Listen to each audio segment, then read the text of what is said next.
World War II marked the definitive shift in armored warfare, necessitating the rapid evolution of anti-tank countermeasures across all major theaters. From desperate infantry rifles utilized in 1939 to massive high-velocity cannons deployed in 1945, the technological race between armor thickness and projectile penetration defined the conflict's tactical reality.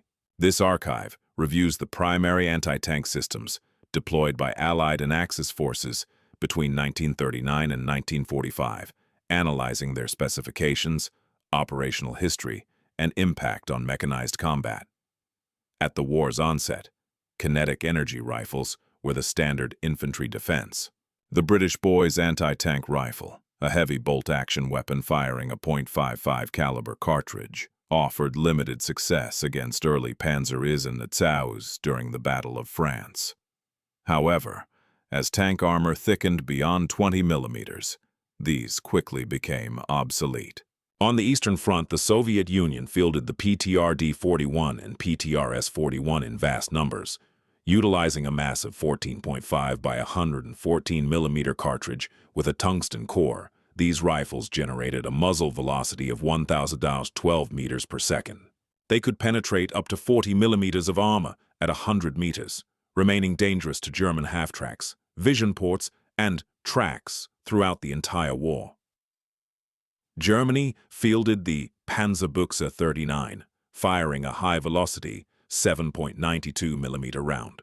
While accurate, its reliance on a tungsten core limited production due to critical resource shortages, forcing a shift to chemical energy weapons. The tactical paradigm shifted dramatically with the introduction of high-explosive anti-tank, or HEAT, warheads. The United States introduced the M1 Bazooka in 1942, a 60 millimeter tube launcher capable of defeating 80 millimeters of vertical armor plate. The improved M19 variant later addressed ignition issues in the humid Pacific theater. This technology was captured in North Africa and reverse-engineered by Germany into the Panzerschreck.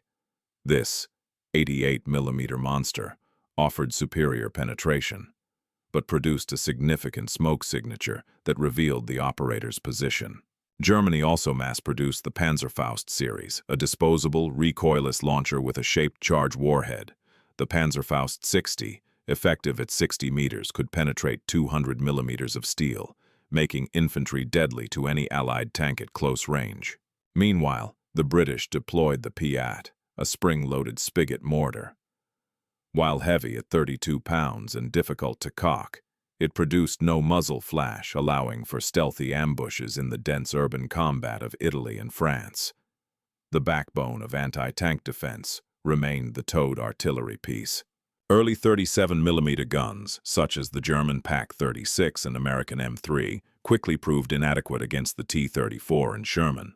Germany's standard evolved into the PAK-40, a 75 millimeter cannon introduced in 1942. Weighing 1,425 kilograms, it fired a 6.8 kilogram shell capable of destroying most Allied armor at standard combat ranges.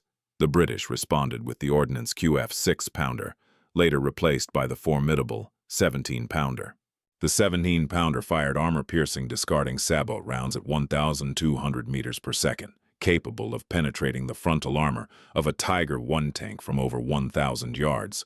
The United States deployed the 3-inch gun M5, a heavy-towed weapon that saw action in Italy, though it was cumbersome to maneuver. On the Eastern Front, the Soviet ZIS-3 76 millimeter divisional gun served a dual role as field artillery and anti-tank weapon, produced in the thousands to overwhelm German panzer divisions. However, the most feared weapon was the German 88 millimeter Flak 18 and 36. Originally a heavy anti-aircraft gun, its high muzzle velocity and flat trajectory decimated Allied armor in North Africa and Europe, earning a legendary reputation for lethality against even the heaviest Soviet IS-2 tanks. To counter mobile warfare, heavy guns were mounted on tracked chassis to create tank destroyers. The U.S. doctrine utilized the M10 Wolverine and the fast M18 Hellcat, relying on speed and the 76 millimeter M1 gun to flank heavy German armor. Later, the M36 Jackson introduced the 90 millimeter gun to effectively handle Panther tanks at range. Germany focused on heavy frontal armor and ambush tactics. The Jagd Panther, built on the Panther chassis, mounted the potent 88mm Paquet 43 L71, combining mobility with extreme firepower. The lightly armored German Nashorn also utilized this long-barreled 88, engaging targets from extreme distances on the Eastern Front. The Soviet Union fielded the Su-85 and later the Su-100, a casemate design mounting a 100mm naval gun. This vehicle was essential for cracking the heavy armor of late-war German heavy tanks during the final push toward Berlin. These vehicles represented the apex of kinetic anti-tank development before the guided missile era. By 1945, anti-tank warfare had evolved from simple kinetic rifles to complex-shaped charges and high-velocity ballistics. This technological arms race rendered heavy armor vulnerable, fundamentally altering military doctrine for the post-war era. The legacy of these weapons persists in modern RPGs and sabot rounds used today.